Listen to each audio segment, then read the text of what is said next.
Janjal inson uchun foydali ekanligini bilarmidingiz?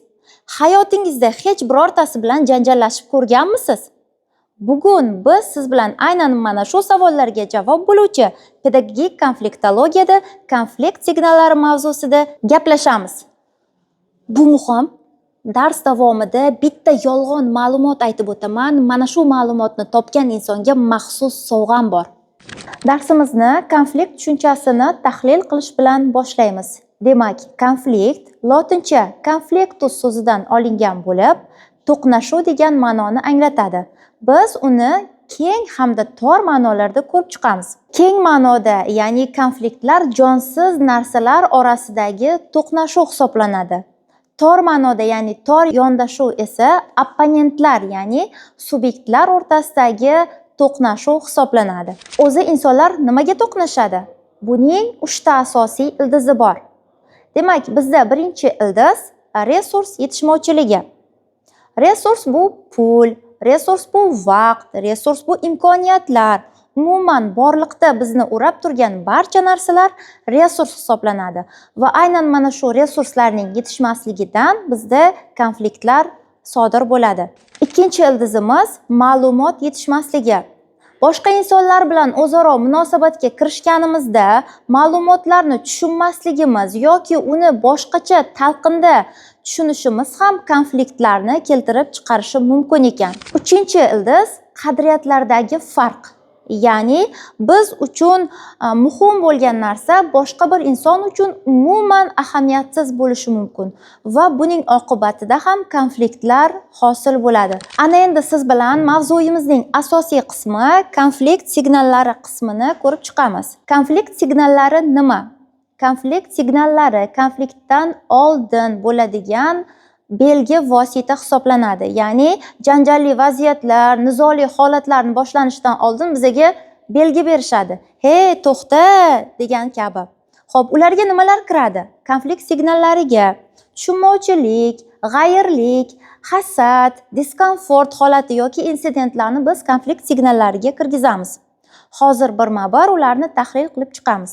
Birinchi konfliktni keltirib chiqaruvchi asosiy kichik signal bu diskomfort holati hisoblanadi. Diskomfort holati o'zimizni noqulay his qilishimiz, o'zimizni tushunmasligimiz.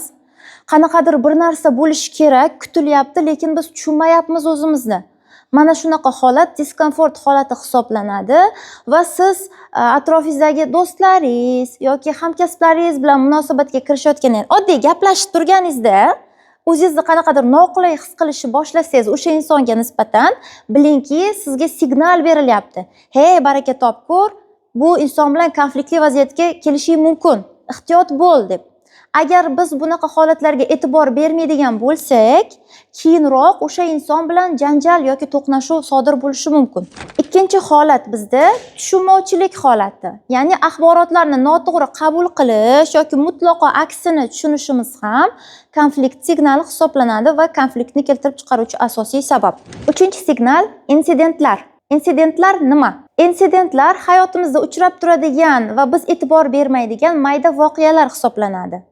Oddiy bo'yi uzun qizni aytadigan bo'lsak, unga atrofidagi do'stlari, ustozlari, ota-onasi "Nayno, bo'yi uzun, xushbichim emas" degan so'zlarni aytaverishi natijasida unda o'sha e'tibor bermaydi boshida, lekin keyinchalik insident holatlari shakllanib qolishi mumkin va hammasi yig'ilib konfliktni keltirib chiqaradi. To'rtinchi konflikt signalimiz hasadgo'ylik.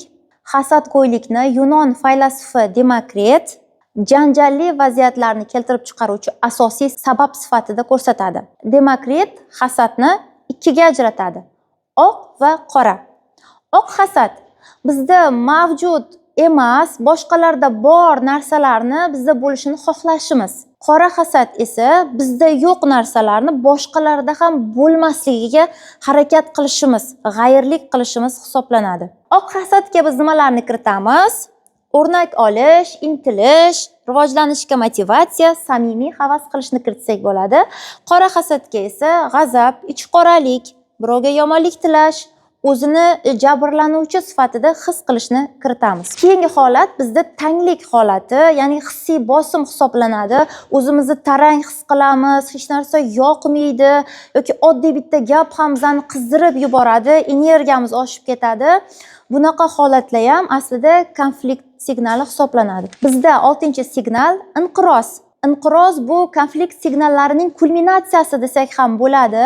Sababi barcha konflikt signallari yig'ilib inqirozni hosil bo'ladi. Tushunmovchilik, hasad, diskomfort holati, insidentlar hammasi bitta bo'lib inqirozli holatni olib keladi va sizga kimdir bitta oddiygina salom deganida ham siz agar to'lib turgan bo'lsangiz, hamma signallarni qabul qilib turgan bo'lsangiz, bum, portlaysiz.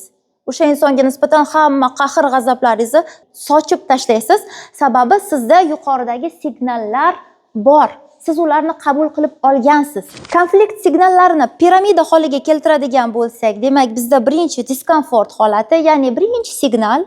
Undan keyin biz tushunmovchilik holatida bo'lamiz. Undan so'ng insidentlar, ya'ni mayda voqealarni qabul qilib olamiz va bizda hasadgo'ylik avj oladi. Undan keyin tang holatda hissiy bosim holatida bo'lamiz va to'qnashuv yuz beradi, ya'ni konflikt yuz beradi. E'tibor bergan bo'lsangiz, konflikt signallari mavzusini sizga qisqa va mazmunli shaklda tushuntirib berishga harakat qildim. Ana endi sizga ham savollarim bor. Konfliktli vaziyatlarda siz o't o'chiruvchimisiz yoki me'mormi? Konfliktli vaziyat yuz berganda siz portlash yuz bergan vaqtda harakatga kechasizmi yoki konflikt signallarini oldindan his qilib, diskomfort holati yuz berganda uni bartaraf etishga harakat qilasizmi? Keyingi savolim, siz g'olib bo'lishni xohlaysizmi yoki baxtli?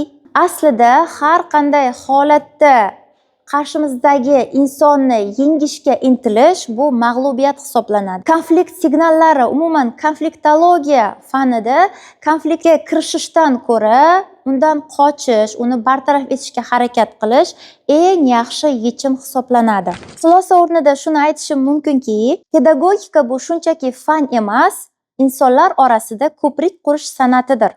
Konflikt signallari esa mana shu ko'prikning qayeri buzilganligini aniqlovchi mayoqdir. Zero signallardan qo'rqmang, ularni o'rganing.